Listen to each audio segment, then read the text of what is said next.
La oración del Espíritu, capítulos 15. Oraciones modelo, segunda parte. En el capítulo anterior vimos un par de oraciones que podemos considerarlas como modelo y en este capítulo veremos una más. Tercero, la oración de los 120. Antes de su ascensión, el Señor llevó a sus discípulos al monte del Olivar y les dio algunas instrucciones con respecto al futuro inmediato que desembocaría en el establecimiento y la manifestación de la Iglesia en la tierra. En primer lugar les dijo que serían bautizados en el Espíritu Santo y gracias a ese bautismo serían testigos de Él en Jerusalén, en Judea, en Samaria y en el resto de la tierra. Pero recibiréis poder cuando haya venido sobre vosotros el Espíritu Santo, y seréis mis testigos en Jerusalén, en toda Judea, en Samaria y hasta lo último de la tierra. Hechos 1, versículo 8. También les dijo el Señor que no se fueran de Jerusalén, sino que permaneciesen en la ciudad hasta que recibiesen la promesa que Él les había prometido del Padre, promesa que consistía en ser bautizados con el Espíritu Santo. Y estando reunido con ellos, les mandó que no se fueran de Jerusalén, sino que esperasen la promesa del Padre, la cual les dijo: oísteis de mí, porque Juan bautizó en agua, mas vosotros seréis bautizados en el Espíritu Santo dentro de no muchos días. Hechos 1, versículos 4 y 5. Los discípulos, obedientes al Señor, se quedaron en la ciudad, fueron a una casa y se recluyeron en ella, en la planta superior, y se dedicaron a orar. Entonces volvieron a Jerusalén desde el monte que se llama del Olivar, el cual está cerca de Jerusalén, camino de un día de sábado, y entrados subieron al aposento alto, donde moraban Pedro y Juan y Jacobo y Andrés y Felipe, Tomás, Bartolomé y Mateo, Jacobo hijo de Alfeo, Simón el celote y Judas hermano de Jacobo. Todos estos perseveraban unánimes en oración con las mujeres y con María la madre de Jesús y con sus hermanos. Hechos 1, versículos 12 al 14. Ellos se dedicaron durante los siguientes días a la oración y de ese hecho podemos rescatar muchas enseñanzas valiosas.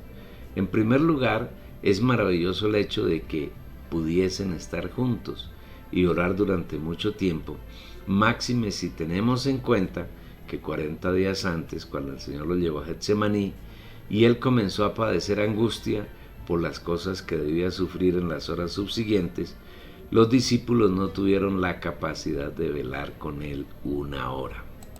Entonces llegó Jesús con ellos a un lugar que se llama Getsemaní y dijo a sus discípulos: sentaos aquí, entre tanto que voy allí y oro. Y tomando a Pedro y a los dos hijos de Zebedeo, comenzó a entristecerse y a angustiarse en gran manera. Entonces Jesús les dijo: mi alma está muy triste hasta la muerte. Quedaos aquí y velad conmigo. Yendo un poco adelante, se postró sobre su rostro, orando y diciendo: Padre mío, si es posible, pase de mí esta copa, pero no sea como yo quiero, sino como tú. Vino luego a sus discípulos y los halló durmiendo, y dijo a Pedro: ¿así que no habéis podido velar conmigo una hora? Mateo 26, 36 al 40. En ese entonces no tuvieron capacidad de velar con el Señor una hora. No obstante, ahora fueron capaces de permanecer juntos durante 10 días y en oración. ¿Qué los capacitaría para permanecer tanto tiempo juntos y en oración? 10 días antes no tuvieron las fuerzas para velar con el Señor una hora, y teniendo en cuenta que Él estaba con ellos. Pero ahora no permanecieron solamente una hora, sino 10 días. ¿De dónde venía ese poder? Recordemos que 40 días antes el Señor había resucitado, y la noche de ese mismo día, el primero de la semana, vino y se introdujo en ellos como el Espíritu Santo. Cuando llegó la noche de aquel mismo día, el primero de la semana, estando las puertas cerradas en el lugar donde los discípulos estaban reunidos, por miedo de los judíos, vino Jesús y puesto de pie en medio de ellos les dijo: paz a vosotros. Y habiendo dicho esto, sopló en ellos y les dijo: recibid el Espíritu Santo. Juan 20, versículos 19 y 22. La capacidad de orar y estar juntos no venía de los discípulos, sino del Señor, quien como el Espíritu Santo moraba en ellos. En verdad, era el Espíritu quien los motivaba y les daba las fuerzas necesarias para poder permanecer juntos en oración. Y el Señor aquí establece un principio consistente en que nada que hagan sus hijos dependiendo de sus fuerzas y habilidades puede agradarlo ni cumplir su voluntad, sino solamente aquello que Él hace en nosotros. Yo soy la vid verdadera, vosotros los pámpanos. El que permanece en mí y yo en él, éste lleva mucho fruto, porque separados de mí nada podéis hacer. Juan 15, versículo 5. Lamentablemente este principio se perdió muy rápido, y Satanás, que no descansa en hacer cosas para oponerse a la ejecución del plan eterno del Señor, instigó a los mismos santos a que ignoraran este principio, y es así como hoy vemos millones de organizaciones llamadas iglesias, encabezadas por hombres, no por el Señor, en donde se hacen ingentes esfuerzos por realizar la obra del Señor y no quieren darse cuenta de que todas esas obras son abominables para Él.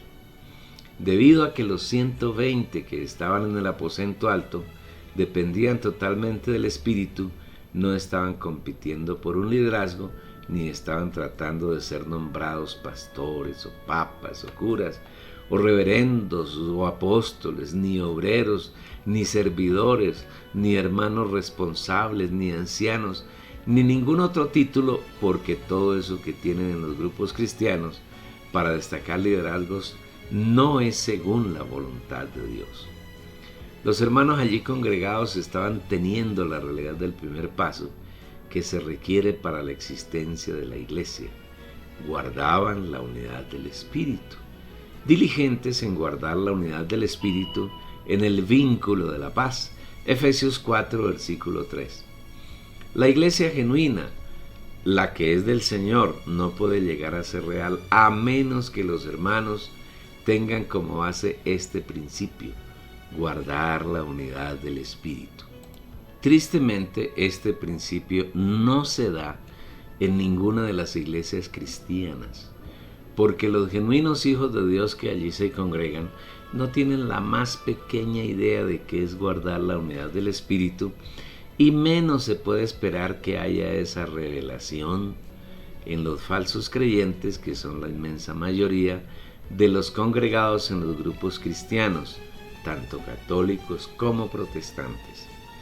Al faltar revelación y al no poder poner en práctica ese principio, no se puede esperar que ninguno de los millones de grupos cristianos sea la iglesia que el Señor ha establecido, sino que todos ellos se convierten en las iglesias de los hombres.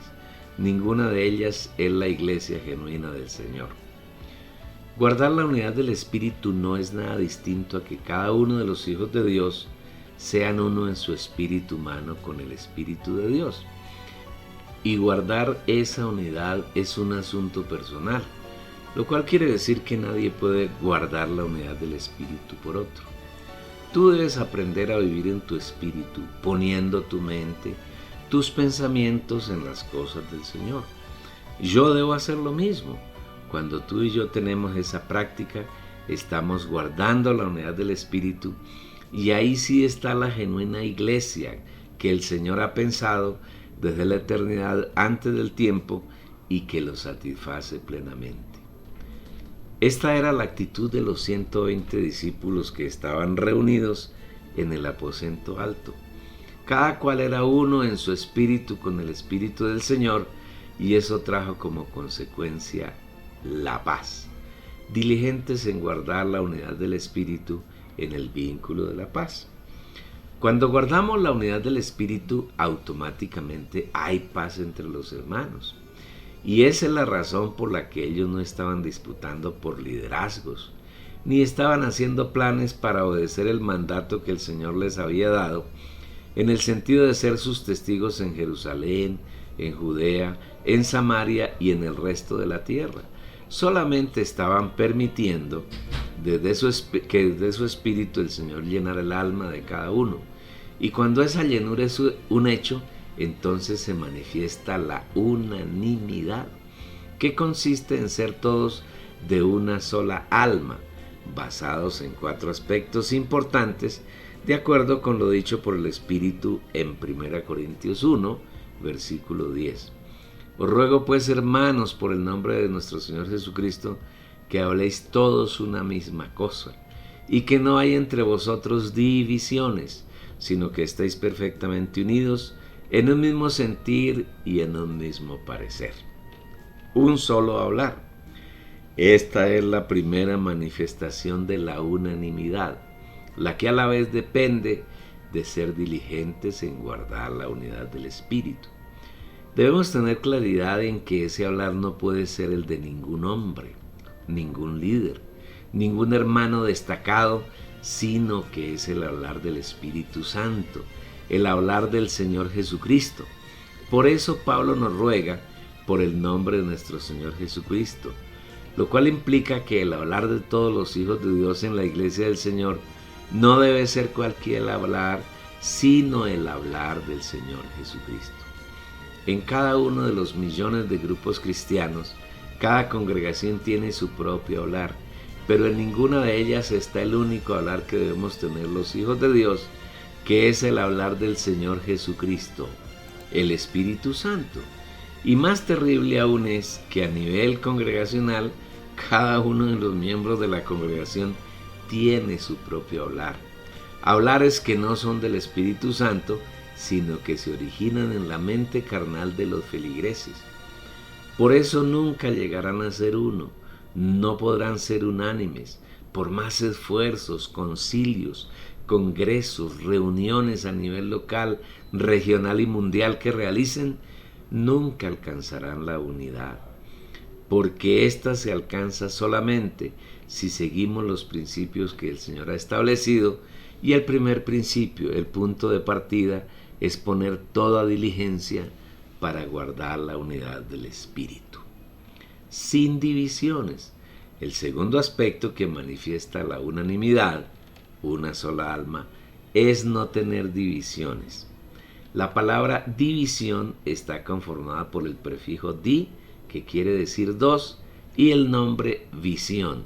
Luego, estar divididos es tener más de una visión, es decir, no tener la única visión, que es la visión del Espíritu Santo.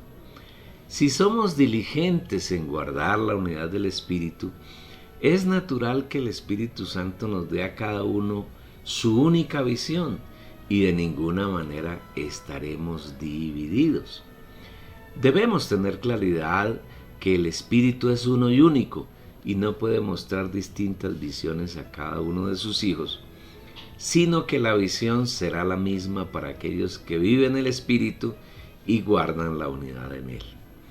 La única manera mediante la cual se puede obtener la única visión es estando en el Espíritu y ganando revelación en la parte del Espíritu que se conoce como la intuición. Esa función del Espíritu nos permite relacionarnos con Dios, conocer su persona y su obra. Cuando Dios es revelado en nuestro espíritu, entonces todos los hijos de Dios lograremos tener una única visión, la visión del Espíritu, para que el Dios de nuestro Señor Jesucristo, el Padre de gloria, os dé espíritu de sabiduría y de revelación en el pleno conocimiento de Él, para que, alumbrados los ojos de vuestro corazón, sepáis cuál es la esperanza a que Él os ha llamado, y cuál es la riqueza de la gloria de su herencia en los santos. Efesios 1, versículos 17 y 18. Las iglesias regentadas por hombres no tienen ninguna visión. Ellos se limitan a hablar unas palabras conforme a la letra de la Biblia, pero sin ninguna visión porque no tienen revelación. Ellos no saben cómo utilizar su espíritu donde el Señor se revela. Si hay alguna visión entre los grupos cristianos, son visiones iguales a las que tuvo Eva en el huerto de Edén, cuando Satanás la engañó y la presionó para que comiera el árbol de la ciencia del bien y del mal, es decir, para que recibiera en su ser la naturaleza de Satanás, que se llama pecado. Así vio la mujer que el árbol era bueno para comer, y que era agradable a los ojos, y que era el árbol deseado para alcanzar conocimiento, y tomó de su fruto y comió, y dio también a su marido que estaba con ella, y él comió. Génesis 3, versículo 6. Observa que la mujer vio, es decir, tuvo una visión, pero el origen de esa visión no era el Señor, sino que la visión se originó en Satanás. Es lo mismo que ocurre hoy en el multitudinario cristianismo. Tienen muchas visiones provenientes de Satanás, porque no saben usar su espíritu y no buscan revelación, y el diablo los engaña. Un único sentir, una mente, un pensamiento. Es otro aspecto que nos lleva a colegir que vivimos en unanimidad, porque somos diligentes en guardar la unidad del espíritu. Tener un mismo sentir es lo mismo que tener una sola mente, un único pensamiento. Antes de que el Señor Jesús muriese, resucitase y ascendiese, entre los discípulos habían visiones de posición y liderazgo. Entonces se acercó la madre de los hijos de Zebedeo con sus hijos, adorándole y pidiéndole algo. Él le dijo: ¿qué quieres? Ella le dijo: di que estos dos hijos míos se sienten uno a tu derecha y otro a tu izquierda en tu reino. Entonces Jesús respondiendo dijo: no sabéis lo que pedís. ¿Podéis beber la copa que yo he de beber? Ellos le dijeron: podemos. Él les dijo: mi copa sí la beberéis, pero el sentarse a mi derecha y a mi izquierda no es mío darlo, sino a aquellos para quienes está preparado por mi Padre. Cuando los 10 oyeron esto, se indignaron por los 2 hermanos. Entonces Jesús, llamándoles, dijo: sabéis que los gobernantes de los gentiles se enseñorean de ellos, y los que son grandes ejercen sobre ellos potestad. Mas entre vosotros no será así, sino que el que quiera hacerse grande entre vosotros será vuestro servidor, y el que quiera ser el primero entre vosotros será vuestro esclavo. Así como el Hijo del Hombre no vino para ser servido, sino para servir y para dar su vida en rescate por muchos. Mateo 20, versículo 20. Los hijos de Zebedeo, Juan y Santiago, tenían ambición de que el Señor les diera un lugar destacado en el reino, hecho que manifestó la ambición de los 2 discípulos, porque el Señor les diera lugar de preeminencia, y los restantes discípulos manifestaron su condición de envidia, porque sus compañeros llegasen a ser encumbrados por encima de ellos. Estos son claras manifestaciones de la carne de los discípulos. Pero después de que ellos recibieron el Espíritu, todo cambió, porque habían aprendido a no manifestar al viejo hombre por medio de la carne, ya que éste había sido muerto en la cruz y dejado en la tumba de Jesús, y ahora vivían en el nuevo hombre, que es el Señor resucitado y mezclado con nuestra humanidad restaurada y limpia mediante la muerte y resurrección del Señor. Por eso los 120 hermanos que vivían en el aposento alto estaban despojados de toda ambición de liderazgo. Ellos esperaban de manera sencilla la dirección del Espíritu Santo y conforme a ella actuaban. Un único parecer. Es la cuarta conducta que manifiesta que los creyentes son de una sola alma, es decir, son unánimes, gracias a que son diligentes en guardar la unidad del Espíritu. Una vez más el Señor nos lleva a insistir que ese parecer, la decisión que en cada situación es necesario tomar, no es según el parecer de un hermano connotado, de un líder, sino que en la iglesia genuina es el Espíritu Santo, el Señor Jesús como la cabeza, quien manifiesta su parecer. Y ese parecer se convierte en el de todos y cada uno de los santos. Los 120 discípulos manifestaron la realidad de la unanimidad al punto de que cuando el Espíritu Santo tomó a Pedro, para mostrar la necesidad que tenía el Señor de que fuese establecido un sustituto de Judas, quien había traicionado al Señor y había sido excluido de su parte en el ministerio, entre los santos allí presentes no se formó un contubernio político para descubrir cuál de los dos candidatos debería ser designado. Y en aquellos días Pedro se levantó en medio de los hermanos. Un grupo como de 120 estaba reunido allí y dijo: varones hermanos, era necesario que se cumpliese la escritura en que el Espíritu Santo habló antes por boca de David acerca de Judas, quien se hizo guía de los que prendieron a Jesús y era contado con nosotros, y se le asignó una porción de este ministerio. Este, pues, con salario de injusticia adquirió un campo, y cayendo de cabeza, se reventó por la mitad, y todas sus entrañas se derramaron, y fue notorio a todos los habitantes de Jerusalén, de tal manera que aquel campo se llama en su propia lengua Acéldama, que quiere decir campo de sangre, porque está escrito en el libro de los Salmos: sea hecha desierta su habitación, y no haya quien more en ella, y tome otro su lugar o su cargo. Es necesario, pues, que de estos hombres que nos han acompañado todo el tiempo que el Señor Jesús entraba y salía entre nosotros, comenzando desde el bautismo de Juan hasta el día que entre nosotros fue llevado arriba, uno se ha hecho testigo con nosotros de su resurrección. Y propusieron a dos: a José llamado Barsabás, que tenía por sobrenombre Justo, y a Matías. Hechos 1, versículos 15 al 23. Es notorio el hecho de que el Señor haya tomado a Pedro para hablar sobre una necesidad del Señor y no a otro de los discípulos. ¿Qué razón tendría el Señor para tomar esa actitud? No debemos olvidar que cuando el Señor requirió un testimonio de quién era Él, Pedro fue el único de los discípulos que tuvo revelación del Padre para testificar que Jesús es Dios, el Hijo del Dios viviente. Viniendo Jesús a la región de Cesarea de Filipo, preguntó a sus discípulos diciendo: ¿quién dicen los hombres que es el Hijo del Hombre? Ellos dijeron: unos Juan el Bautista, otros Elías, y otros Jeremías o uno de los profetas. Él les dijo: ¿y vosotros quién decís que soy yo? Respondiendo Simón Pedro dijo: tú eres el Cristo, el Hijo del Dios viviente. Mateo 16, versículos 13 al 16. Pedro no hizo esa afirmación porque fuese un hombre versado en las Escrituras ni estudioso de ellas, sino porque en ese momento tuvo una revelación del Padre. Esta es la mayor necesidad que diariamente tenemos los hijos de Dios, que nos conceda un espíritu de sabiduría y revelación en el conocimiento de Él.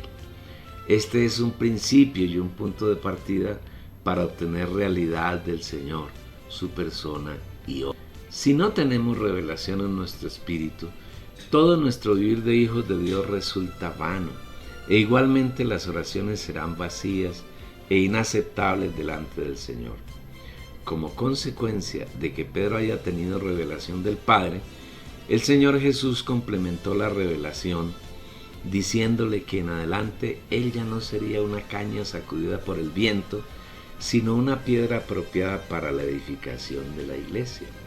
Entonces le respondió Jesús y dijo: bienaventurado eres Simón Barjona, porque no te reveló carne ni sangre, sino mi Padre que está en los cielos.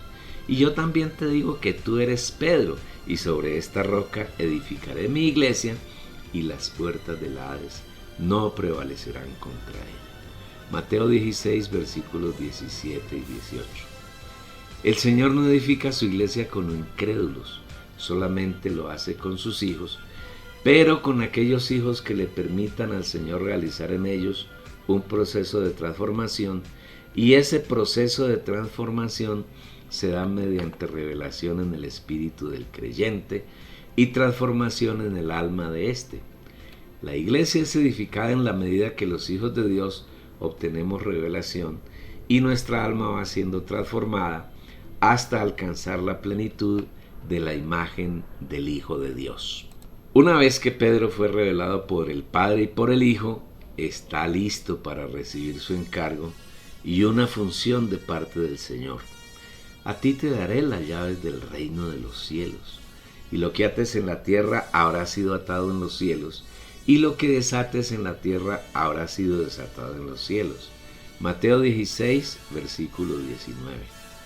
El Señor puso en la mano de Pedro las llaves del reino de los cielos, y una llave es usada para abrir una puerta y permitir que quienes deseen entrar por ella puedan hacerlo.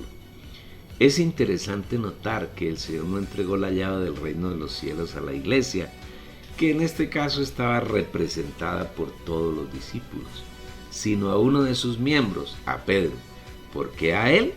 Porque Pedro tuvo revelación, mientras que los demás discípulos no la tenían. Esto nos permite ver un principio que el Señor ha establecido. Para entrar en el reino de los cielos es necesario que se nos dé la llave para abrir la puerta y entrar. Y esa llave solo se da a quienes buscan y alcanzan revelación que el Señor da a quienes se humillan delante de Él a suplicarle esa revelación. Bajo este principio encontramos a Pedro ejerciendo su encargo en medio de los 120 en el aposento alto. Él estaba usando la llave para abrir la puerta del reino de los cielos, en este caso para suplir la necesidad que el Señor tenía, consistente en que Judas fuera reemplazado entre los 12 apóstoles, ya que ese número es muy importante para el Señor, pues los cimientos del muro de la Nueva Jerusalén han de tener los nombres de los 12 apóstoles del Cordero. Y el muro de la ciudad tenía 12 cimientos y sobre ellos los 12 nombres de los 12 apóstoles del Cordero. Apocalipsis 21, versículo 14. Una vez que Pedro expuso la necesidad del Señor de completar 12 apóstoles con uno que reemplazara al traidor Judas y de exponer en el Espíritu algunos de los requisitos, encontraron que había 2 hermanos que llenaban esas exigencias: José Barsabás Justo y Matías. No se armó una contienda para saber cuál de los dos obtenía más admiradores o más votos, como harían hoy las congregaciones del degradado cristianismo, sino que suplicaron al Señor que decidiera cuál de los dos sería el reemplazo de Judas. Llorando dijeron: tú, Señor, que conoces los corazones de todos, muestra cuál de estos dos has escogido para que tome la parte de ese ministerio de apostolado de que se desvió Judas para irse a su propio lugar. Hechos 1, versículos 24 y 25. Como esta era una oración conforme a la voluntad del Señor, Él la respondió inmediatamente y mediante echar suertes, el designado fue Matías. Ahora el número de apóstoles estaba completo nuevamente, eran 12. Así como en la elección inicial de los 12 apóstoles fue el Señor quien en su soberanía determinó quiénes conformarían ese grupo, igualmente en este caso fue Él quien determinó quién reemplazaría a Judas, solamente que ahora ya no lo hizo el Señor solo, sino que en esa designación participaron los miembros de su cuerpo. Así estaba conformado el Cristo, el cuerpo, el Señor Jesús como la cabeza y los 120, los demás miembros de su cuerpo, para conformar el Cristo. Qué delicia es encontrar un grupo de seres humanos totalmente compenetrados y fundidos con Dios. Y como ese que estaba en el aposento alto, se cumple lo que dice el Salmo: allí envía el Señor bendición y vida eterna. No hay nada que agrade más al Señor que sus hijos vivamos en armonía, pero esa armonía no se logra por las acciones de los hombres, por las buenas intenciones de los hermanos, sino que la armonía la produce el Espíritu Santo cuando encuentra hijos de Dios que se dispongan para que Él haga sus obras. Esos días estuvieron llenos de gloria, llenos de expresión del Señor. Él no encontró ningún obstáculo para llenar sus corazones y expresarse por medio de ellos. Ahora en la tierra había 120 personas que eran uno con el Señor.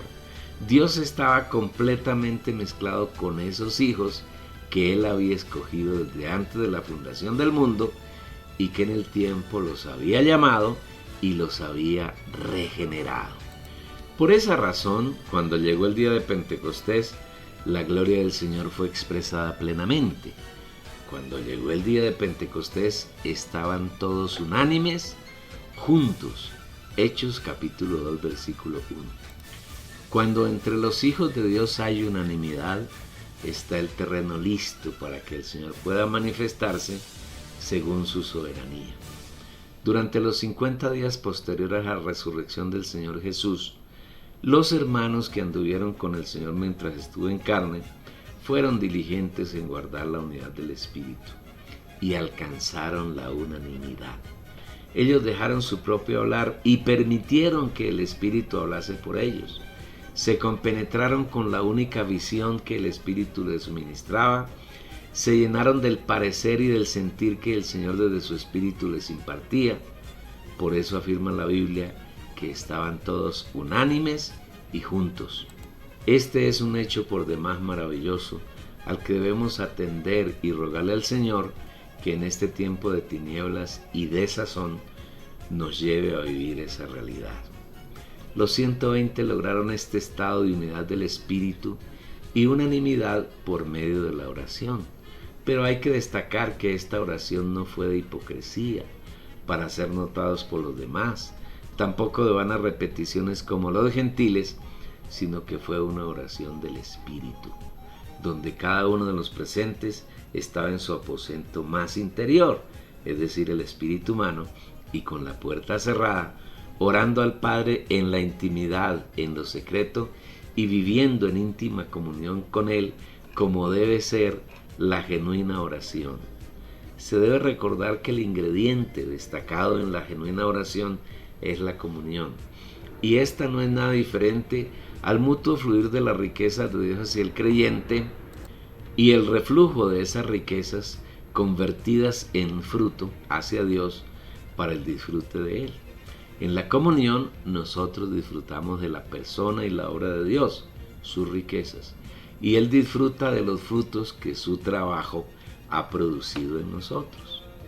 Cuando uno más creyentes tienen esa realidad, el corazón del creyente, la tierra, está abonado y listo para que el Señor pueda hacer según su voluntad. Es así como al llegar el día de Pentecostés, y debido a que los 120 eran unánimes, el Espíritu pudo desarrollar lo que el Señor había planeado. Cuando llegó el día de Pentecostés, estaban todos unánimes, juntos, y de repente vino del cielo un estruendo como de un viento recio que soplaba, el cual llenó toda la casa donde estaban sentados. Y se les aparecieron lenguas repartidas, como de fuego, asentándose sobre cada uno de ellos, y fueron todos llenos del Espíritu Santo, y comenzaron a hablar en otras lenguas, según el Espíritu les daba que hablasen. Hechos 2, versículos 1 al 4. Solamente donde los hijos de Dios son unánimes, unanimidad que procede de guardar la unidad del Espíritu, el Señor puede orar según su deseo, y esa era la condición de los santos que estaban en Jerusalén en el aposento alto. Es por eso por lo que la Biblia afirma que de repente, esto quiere decir que el evento no había sido planeado por los 120 ni por los, comillas, líderes, porque el único líder que había entre ellos y el único líder de la iglesia genuina es el Señor Jesús, contrario a las iglesias de los hombres que no pueden existir si no cuentan con un líder individual o corporativo. En verdad, este evento sí tenía una planeación meticulosa, porque Dios no improvisa, sino que Él es muy detallista, pero esa planeación no había sido hecha en la tierra ni por hombres, sino que había sido realizada en el trono por el Dios Padre, Hijo y Espíritu Santo. Por esa razón dice que fue de repente. Aunque los hechos realizados en Pentecostés se dan en la tierra, ninguno de ellos fue terrenal, sino que todos fueron celestiales. Vino del cielo. Nada de aquello que vivimos en el Señor puede venir de la tierra. Todo aquello que ocurre en nuestra vida, individual y colectiva, debe ser celestial. debe originarse en el trono y en la persona de nuestro Señor. Todo lo que es distinto a esto pertenece al viejo hombre, y el viejo hombre es Satanás mezclado con la naturaleza humana y expresado mediante la carne. Porque esta sabiduría no es la que desciende de lo alto, sino terrenal, animal, diabólica. Porque donde hay celos y contención, allí hay perturbación y toda obra perversa. Pero la sabiduría que es de lo alto es primeramente pura, después pacífica, amable, benigna, llena de misericordia y de buenos frutos, sin incertidumbre ni hipocresía. Santiago 3, versículos 15 y 16. Continuando con la narración de las cosas que ocurrieron en Pentecostés, dice el Señor que vino del cielo un estruendo como de un viento recio que soplaba, el cual llenó toda la casa donde estaban sentados. Es interesante notar que los 120 hermanos estaban sentados, manifestando una actitud de reposo, de satisfacción, sin afanes. No había entre ellos discusiones ni altercados, sino que todos estaban en completa paz, la cual proviene de ser diligentes en guardar la unidad del Espíritu. Diligentes en guardar la unidad del Espíritu en el vínculo de la paz. Efesios 4, versículo 3. En ese ambiente solo había satisfacción de parte del Señor y también de los hermanos. Así es la genuina vida de iglesia, cuando en verdad vivimos en el Espíritu, y a ella debemos aspirar todos los hijos de Dios.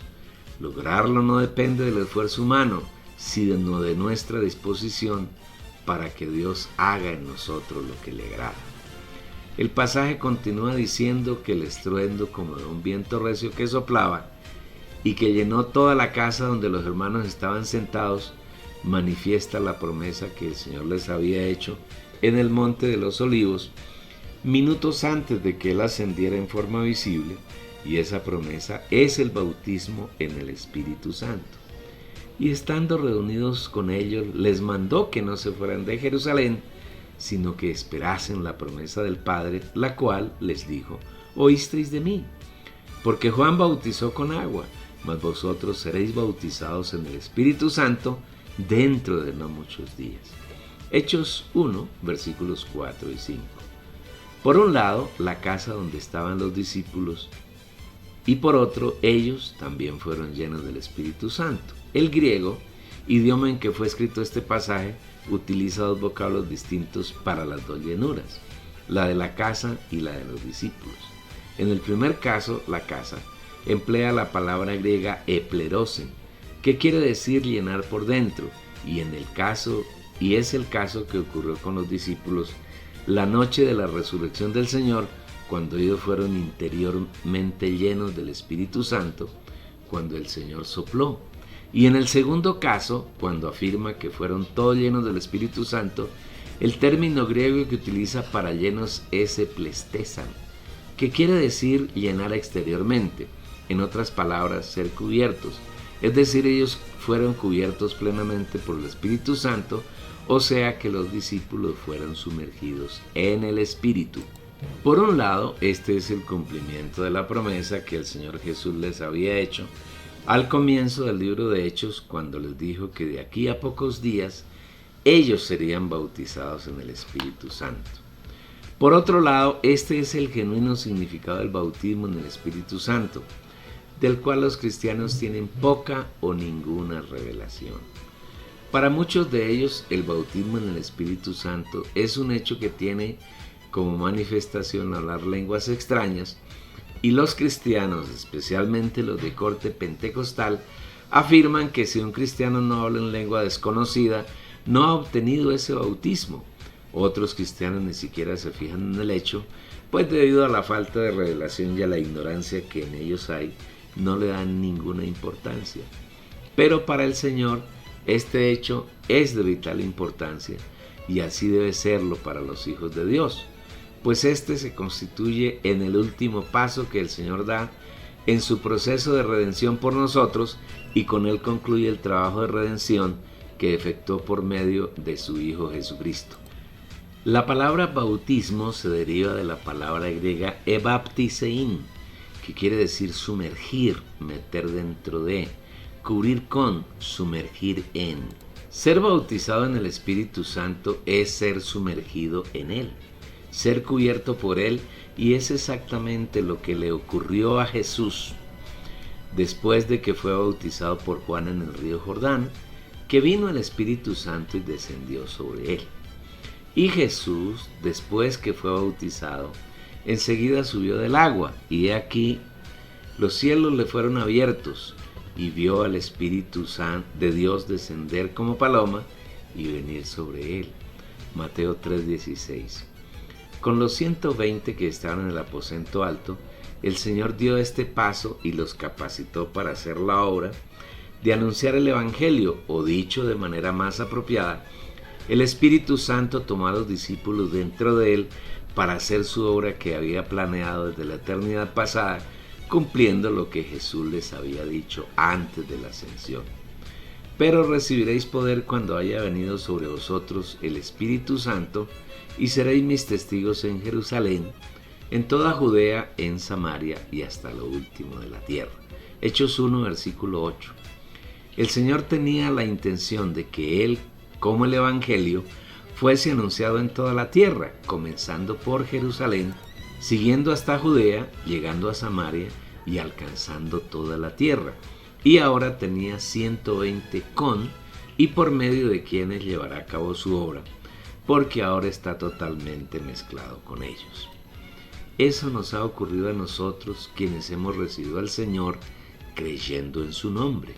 En el momento en que lo hemos recibido, Él ha entrado en nuestro espíritu, lo ha reavivado, ha restablecido sus funciones de conciencia, intuición y comunión, y desde allí paulatinamente va llenando nuestra alma hasta que seamos totalmente saturados de sus riquezas y alcancemos su estatura.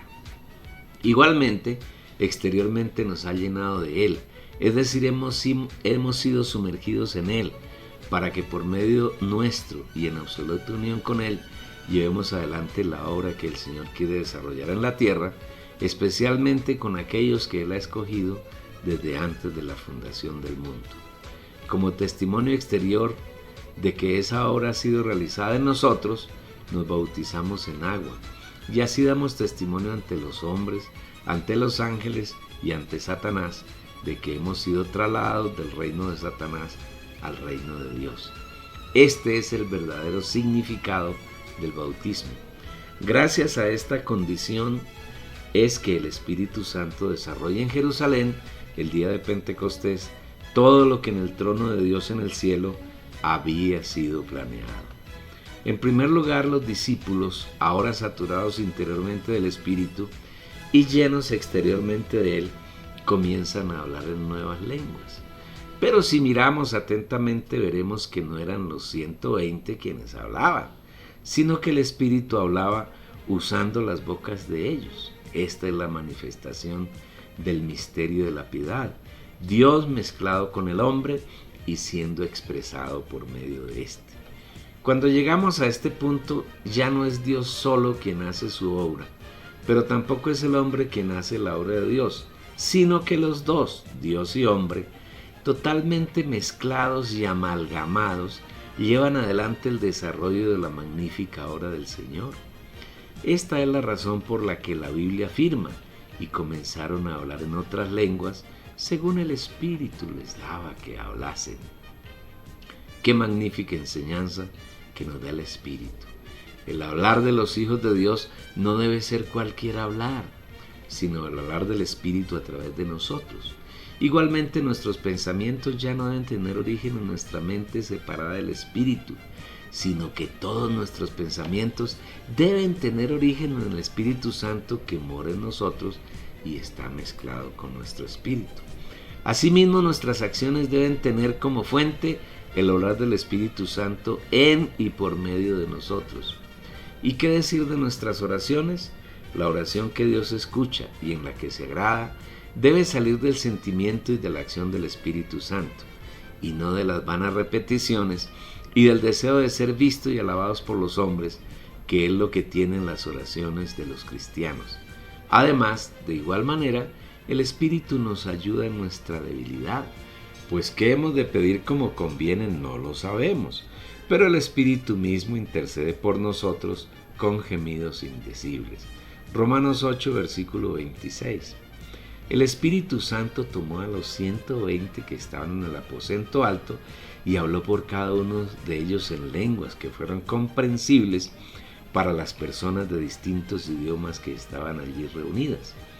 Y ese hablar no fue de cualquier tema, sino que se limitó a expresar las maravillas de Dios, a tal grado que los espectadores fueron inquietados por el hecho de que Dios les hablase de sus maravillas y en la lengua de cada uno, de tal manera que sus palabras fuesen comprensibles. Y hecho este estruendo, se juntó la multitud, y estaban confusos porque cada uno les oía hablar en su propio dialecto. Y estaban atónitos y maravillados diciendo: mirad, ¿no son galileos todos estos que hablan? ¿Cómo pues les oímos hablar nosotros, cada uno en nuestro dialecto en el que hemos nacido? Hechos capítulo 2, versículos 6 al 8. Ante un evento tan extraordinario, no hubo demora para que hubiese una reacción de Satanás, y mediante ella, por medio de algunos de los judíos presentes, acusar a los hermanos de que estaban ebrios, llenos de mosto. Mas otros, burlándose, decía: están llenos de mosto. Hechos 2, versículo 13. Esta es una de las actividades más frecuentes de Satanás: buscar por medio de las actitudes de los hombres que están bajo su dominio, burlarse y tratar de estorbar el desarrollo del plan de Dios. Sin embargo, el Espíritu aprovecha cada ocasión para llevar adelante su obra. Y en esta tomó a 12 de los hermanos que estaban reunidos, y por medio de Pedro habló al pueblo para mostrar que la embriaguez no era la causa de ese hablar en sus propios dialectos, sino que en ese día y hora se estaba cumpliendo entre ellos lo que Dios les había prometido por medio de los profetas del Antiguo Testamento, consistente en que a partir de ese entonces Dios ya no sería alguien extraño, invisible y lejano, sino que Él estaba derramándose como el Espíritu sobre toda carne, según lo había anunciado hacía varios siglos el profeta Joel, a tal grado que desde ahora Dios y el hombre estarían mezclados en uno, tal como había sido el propósito original de Dios desde el huerto de Edén, pero que debido al proceder equivocado de Adán, Dios no se mezcló con el hombre, sino que éste se unió a Satanás. Una vez que Dios se había encarnado en Jesús y había pasado por la muerte, mediante la cual deshizo toda la obra de Satanás, ya no existía ningún obstáculo para que Dios se hiciera uno con aquellos que había escogido antes de la fundación del mundo. Y eso exactamente era lo que el Señor había hecho en esos 120 judíos, quienes durante 10 días se habían recluido en el aposento alto a esperar el cumplimiento de la promesa que el Señor Jesús les había hecho antes de ascender, como era la de ser bautizados en el Espíritu Santo. El Espíritu, hablando por Pedro, que estaba de pie con los 11, les dijo además que la promesa no era solo para los 120, sino que también era para ellos, para sus descendientes y para todos aquellos que en su soberanía el Señor llamare. Porque para vosotros es la promesa, y para vuestros hijos, y para todos los que están lejos, para cuantos el Señor nuestro Dios llame así. Hechos 2, versículo 39. El Espíritu tampoco desaprovechó la ocasión para anunciar uno de los hechos más elevados de la obra de redención que el Señor ejecutó a nuestro favor, cuál es la resurrección del Señor Jesucristo, hecho que no solo involucró a Jesús, sino que también cubre a los judíos que estaban allí presentes y que habían de creer en Él, así como a todos los que a través de los siglos habíamos de recibir al Señor como nuestra vida eterna. El resultado de todos estos hechos, que comenzaron cuando los 120 se quedaron en el aposento alto y se dedicaron a orar durante 10 días, es que más de 3,000 nuevos creyentes fueron añadidos a la iglesia, y de esa manera, por primera vez, el Señor manifestó visiblemente al Cristo, que es la iglesia, el cuerpo de Cristo. Si eres buen observador, notarás que los 120 durante los 10 días que estuvieron juntos, en su oración no pidieron por cosas particulares, ni usaron vanas repeticiones como hace el cristianismo de hoy en sus oraciones. Ellos estaban compenetrados exclusivamente con las necesidades del Señor. Era indispensable que, como consecuencia de la encarnación, vivir humano, muerte, resurrección, ascensión, entronización y bautismo en el Espíritu Santo, hechos realizados por el Señor Jesús, la iglesia fuese manifestada en la tierra, y a los hombres que Dios había escogido de la eternidad se les diese la oportunidad de entrar en el reino de Dios y de hacer parte del cuerpo de Cristo de manera real. Este es un buen ejemplo para que nuestras oraciones sean agradables al Señor, sean oídas y atendidas por Él, que estén centradas nuestras necesidades, porque de ellas el Señor tiene cuenta y se encarga de suplirlas oportunamente, sino que se centren en las necesidades de Dios, de la que es sobresaliente el establecimiento de su reino en la tierra. Si miramos, aunque sea superficialmente, la historia de Dios con el hombre en la tierra, veremos que cuando Dios quiso establecer su reino con Adán, éste se rebeló y se entregó a Satanás, y el Señor no logró obtener lo que deseaba, su reino en la tierra.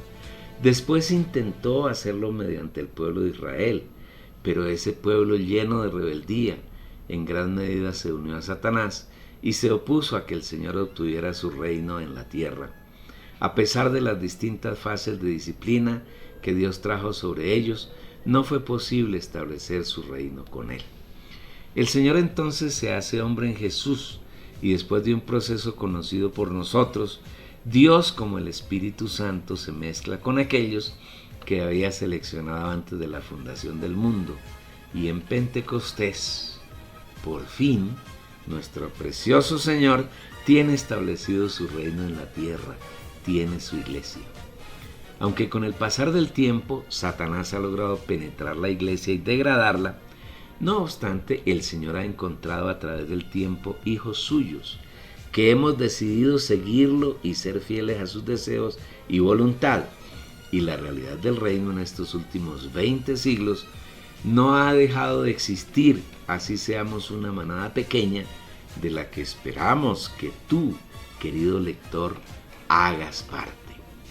Esta es la razón por la cual uno de los puntos centrales en la oración que el Señor Jesús nos enseñó en Mateo 6 es la de que su reino sea establecido en la tierra y de que hagamos su voluntad de la misma manera que es hecha en el cielo. Vosotros pues oraréis así: Padre nuestro que estás en los cielos, santificado sea tu nombre. Venga tu reino, hágase tu voluntad como en el cielo, así también en la tierra. Mateo 6, versículos 9 y 10. Es necesario recabar que la oración de los genuinos hijos de Dios debe centrarse en la necesidad que tiene el Señor de establecer su reino entre nosotros. Lo demás son oraciones basadas en vanas peticiones que el Señor jamás oirá. Imploramos al Señor su misericordia para los lectores de este libro y para todos los hijos de Dios que puedan volver su corazón al Señor, para que los velos que Satanás ha interpuesto entre ellos y el Señor sean corridos y los santos puedan ver estas cosas, tan sencillas en apariencia, pero que colman el deseo, el anhelo y la voluntad del Señor. Llegamos a otra estación, maravilloso recorrido, mucho gozo, mucho disfrute y mucha alegría, que tú puedes compartir con otros dándoles la dirección de la página